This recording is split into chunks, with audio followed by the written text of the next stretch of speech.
আসসালামু আলাইকুম। জি, সতর্ক করবেন হ্যাঁ মানুষদেরকে। আসসালামু আলাইকুম সম্মানিত ভিউয়ার্স। আমরা এই মুহূর্তে ঠিক ভালো নেই, যারা মুসলিম বা নন মুসলিম, যারা আমরা আসলে মানবিকতার দিক থেকে বিবেচনা করতে যাই তাহলে আমরা আসলে কেউই ভালো নেই। কারণ আমরা সকলেই অবগত যে ইসরায়েলি যে আগ্রাসন বিশেষ করে গাজার প্রতি তা কিন্তু ইতিমধ্যে চরম মাত্রায় পৌঁছেছে।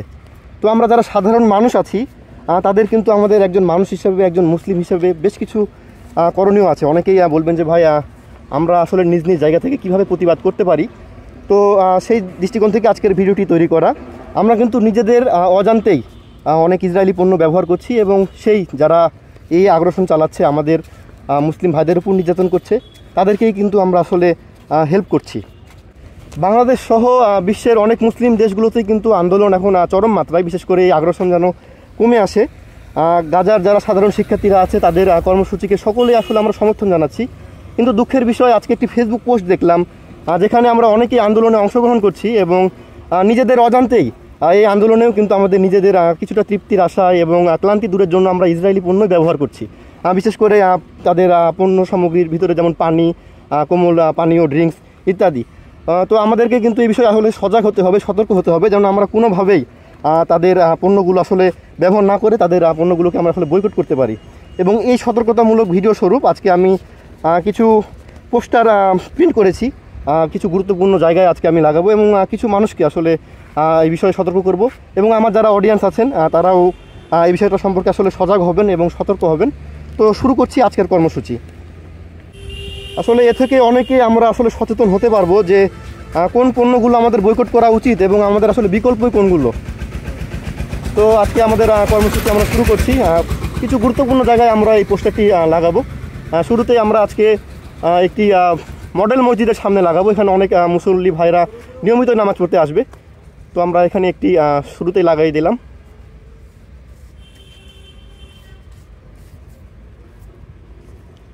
এই পোস্টারগুলো লাগানোর জন্য আসলে আমরা যেসব জায়গাগুলো বেছে নিয়েছি চেষ্টা করেছি তুলনামূলকভাবে জায়গাগুলো একটু বেশি জনপ্রিয় এবং মানুষজনের নজরে যেন বেশি আসে এবং মানুষজন এই বিষয়গুলো আসলে বেশিভাবে দেখতে পারে এবং এই বিষয়ে আসলে সতর্কও হতে পারে।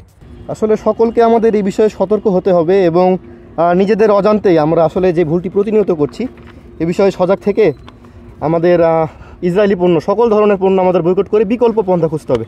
ভাইয়া এখানে একটা লাগাই দাও। আচ্ছা আমি যাই। হ্যাঁ, প্রত্যেকটা ইসরায়েলি প্রত্যেকটা পণ্যের বিকল্প কিন্তু আমাদের বাংলাদেশি দেশীয় পণ্য আছে যেগুলো আমরা ব্যবহার করতে পারবো এবং আমরা আসলে চেষ্টা করব সেই পণ্যগুলোই ব্যবহার করার।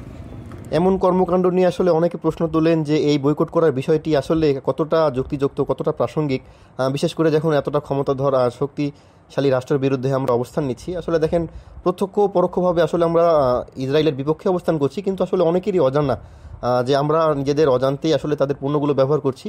যা জানা থাকলে অবশ্যই আমরা এই বিষয়ে সতর্ক থেকে বিষয়গুলো অবশ্যই আমরা এড়িয়ে চলার চেষ্টা করতাম। আসসালামু আলাইকুম। যে ইসরায়েলিরা যেভাবে আপনাদের যে গাজার যে আগ্রাসন হচ্ছে তা তো জানেন, সেই সম্পর্কে তাদের কোন কোন পণ্য আসলে বয়কট করা উচিত এবং কোন কোন পণ্য আমরা ব্যবহার করব তার একটা চার্ট আছে, এটা দেখবেন এবং এই বিষয়ে মানুষকে সতর্ক করবেন। ঠিক আছে। বিষয় হচ্ছে যে ইসরায়েলি পণ্য যেগুলো বয়কট করা লাগবে, হ্যাঁ, এই সম্পর্কিত পোস্টার আমরা করেছি। একটা নেন, একটা দাও।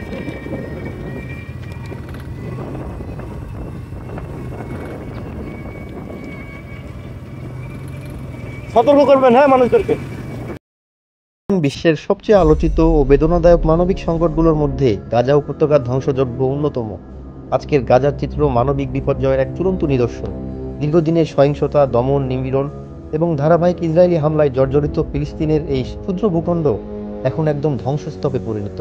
শহরের পর শহর ধসে পড়েছে, হাজার হাজার নিরীহ মানুষ প্রাণ হারিয়েছে, আর শিশুদের করুণ আর্তনাদ বাতাসে ভেসে বেড়াচ্ছে। নারী, শিশু, সাধারণ মানুষ প্রতিনিয়ত মৃত্যুর মুখে পতিত হচ্ছে। অথচ এই দুর্বিষহ পরিস্থিতির মুখোমুখি হয়েও বিশ্ব সম্প্রদায়ের প্রতিক্রিয়ার সবচেয়ে বিস্ময়কর ও বেদনাদায়ক দিকটি হল মুসলিম বিশ্বের অধিকাংশ শক্তির নিরাপত্তা, বিশেষ করে মুসলিম বিশ্বের অপ্রতুল্য প্রতিক্রিয়া। ফাইজান বিন হক, একজন ফিলিস্তিনি মেয়ে, গাজা থেকে লিখেছে, আমাদের খবর আর তোমাদের কখনোই বিরক্ত করবে না, আর মাত্র কয়েকদিন সব শেষ হয়ে যাবে। আল্লাহ যেন তাকে কখনোই ক্ষমা না করেন যে তোমাদের নিপীড়নের সময় নীরব থেকেছে। ভাই নিজ নিজ জায়গা থেকে আসলে সকলেই আমরা কষ্ট পাচ্ছি, সকলেই আসলে বেদনা সত্য, এবং ভাবছি আসলে আমাদের করণীয়টা কী। অনেকেই ভাবছে আমরা নিরুপায়, কিন্তু আসলে আমাদের প্রত্যক্ষভাবে সরাসরি যুদ্ধে অংশগ্রহণ করার হয়তো সুযোগ নেই, কিন্তু ইসরায়েলি পণ্য বয়কট করার মাধ্যমে কিছুটা হলেও এই আগ্রাসনের বিরুদ্ধে আমাদের অবস্থান কিছুটা হলেও স্পষ্ট করা যেতে পারে।